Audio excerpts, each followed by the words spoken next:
ସାବତ ବୋଉ କିଏ ଜାଣିଥିଲା ବୋହୂ ଆସିବା ପରେ ସୁଦୀପ୍ତଟା ଏମିତି ବଦଳିଯିବ ବୋଲି। ଏତେ ଭଲ ପିଲାଟା ହଠାତ୍ ଏମିତି ଦିନେ ବଦଳିଯିବ ଏକଥା କେହି ଭାବିନଥିଲେ। ଯେଉଁ ବୋଉ ପିଲାବେଳୁ ତାକୁ ନିଜ ପୁଅ ଭଳି ସାଉଣ୍ଡି ନେଇଥିଲା ଆଜି ସେଇ ତା ସାବତ ମା ପାଲଟିଗଲା। ଏତେ ଶୀଘ୍ର ସବୁକିଛି ଭୁଲିଗଲା। ସୁଦୀପ୍ତ ତାକୁ କିଏ ଏତେ ବଡ଼ କଲା ଏକଥାରେ ତାକୁ ସହମତି ବି ଦେଉଛନ୍ତି ତା ବାପା ସୁବାସ ବାବୁ। ଯେଉଁ ପତ୍ନୀକୁ ସେ ଏତେ ଭଲ ପାଉଥିଲେ, ଘରର ଟିକିନିକି ଖବର ଜଣାଉଥିଲେ, ଆଜି ସେ ବି ଭୁଲି ଯାଇଛନ୍ତି ତାଙ୍କର କେହି ପତ୍ନୀ ଅଛନ୍ତି ବୋଲି। ସଞ୍ଜୁରାଣୀଙ୍କ ମନ ଭାରି ଦୁଃଖ, ହେଲେ କହିବେ କାହାକୁ? ସଞ୍ଜୁରାଣୀ ଯେତେବେଳେ ବାହା ହୋଇ ଘରକୁ ଆସିଥିଲେ ସେତେବେଳେ ସୁଦୀପ୍ତଟା ମାତ୍ର 7 ବର୍ଷର ହେଇଥିଲା। ତାର ଆଉ 2ଟି ଭଉଣୀ, ଜଣେ 4 ବର୍ଷର ଓ ଆଉ ଜଣେ 7 ମାସର ହେଇଥାଏ। ସୁବାସ ବାବୁଙ୍କ ପ୍ରଥମ ପତ୍ନୀ ରୋଗରେ ମୃତ୍ୟୁବରଣ କରିବା ପରେ ପିଲାମାନଙ୍କର ଦେଖାରେଖା ପାଇଁ ଦ୍ୱିତୀୟ ବିବାହ କରିଥିଲେ।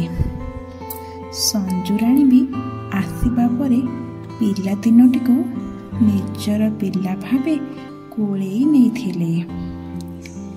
କିଛି ଦିନ ପରେ ସଞ୍ଜୁରାଣୀଙ୍କର ନିଜର ଗୋଟିଏ ପୁଅ ହୋଇଥିଲା।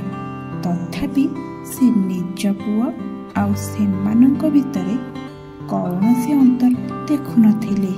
ସବୁକିଛି ଠିକ୍ ଥିଲା। ବଡ଼ ଝିଅଟିର ବାହାଘର ବୟସ ହେବା ପରେ ସୁବାସ ବାବୁ ଭଲ ବରପାତ୍ରଟିଏ ଖୋଜି ଝିଅର ବିବାହ କରାଇଦେଲେ। ତାପରେ 2 ପୁଅ ଆଉ ଗୋଟିଏ ଝିଅକୁ ନେଇ ପରିବାର ଖୁସି ଥିଲା। ସୁଦୀପ୍ତଙ୍କୁ 29 ବର୍ଷ ହେଇଥାଏ। ତା ବୟସର ପିଲା ବାହା ହେଲେଣି ଦେଖି ସଞ୍ଜୁରାଣୀ ପୁଅର ବାହାଘର କରିବାକୁ ବାପାଙ୍କୁ କହିଲେ। ସୁବାସ ବାବୁ ବି ଭଲ ଭଲ ଜାଗାର ପ୍ରସ୍ତାବ ପକାଇ ଝିଅ ଦେଖିବାକୁ ଗଲେ। ଶେଷରେ ଝିଅ ପସନ୍ଦ ହେଲା। ସୁଦୀପ୍ତର ବାହାଘର ବି ହେଲା। ମା'ର ସବୁ କର୍ମ ସଞ୍ଜୁରାଣୀ କଲେ। ପୁଅର ବିବାହ କରାଇ ଘରକୁ ବୋହୂ ଆଣିଲେ। ନିଜ ପିଲାମାନଙ୍କ ଭଳି ବୋହୂକୁ ବି ଝିଅର ସମ୍ମାନ, ସ୍ନେହ ଆଉ ଭଲ ପାଇବା ଦେଲେ। କିଛି ଦିନ ତ ବହୁତ ଭଲରେ କଟିଲା, କିନ୍ତୁ ତାପରେ ସବୁକିଛି ଓଲଟ ପାଲଟ। ସୁଦୀପ୍ତ ମା'କୁ ଛାଡ଼ି ସ୍ତ୍ରୀ କଥାରେ ବାଟ ଚାଲିଲା। ସବୁବେଳେ ଝଗଡ଼ା, ଘରେ ଶାନ୍ତି ବି ମିଳିବା କଷ୍ଟକର ହେଇଗଲା। ବୋହୂର ପିଲା ହେବାର ଥିଲା। ସଞ୍ଜୁରାଣୀ ଭାବିଲେ ପିଲାଟିଏ ହେଲେ ସବୁକିଛି ଠିକ୍ ହେଇଯିବ, କିନ୍ତୁ ସେଇ ସ୍ୱପ୍ନରେ ରହିଗଲା। ଛୁଆଟି ଦୁନିଆ ଦେଖିବା ଆଗରୁ ତାକୁ ମାରି ଦିଆଗଲା। ଏତେ ବଡ଼ ଦୁଃଖର ଘଟଣା ଘଟିଲା, କିନ୍ତୁ ବୋହୂର ଟିକେ ବି ମନ ଦୁଃଖ ନାହିଁ। ବଢ଼ିଗଲା। ଏବେ ସବୁ କଥାରେ ବୋହୂ ବୁଝାଇ ଦେଉଛି ତାଙ୍କୁ, ତୁ ତାର ଅସଲି ମା ନୁହେଁ, ସାବତ ମା, ଯେଉଁଟା ସଞ୍ଜୁରାଣୀ ବାହାଘର ପରଠୁ କେବେ ବି ଭାବିନଥିଲା। ସବୁକିଛି ବଦଳି ଯାଇଛି। ସଞ୍ଜୁରାଣୀ ମା ନୁହେଁ, ଗୋଟିଏ ଚାକରାଣୀ ଭଳି ରହୁଛନ୍ତି। ନା ତାଙ୍କୁ କେଉଁ କଥାରେ ଜଣାଯାଉଛି, ନା କିଛି ପଚରା ଯାଉଛି। ଖାଲି ବରାଦ କରାଯାଉଛି, ଏଇଟା କର ସେଇଟା କର।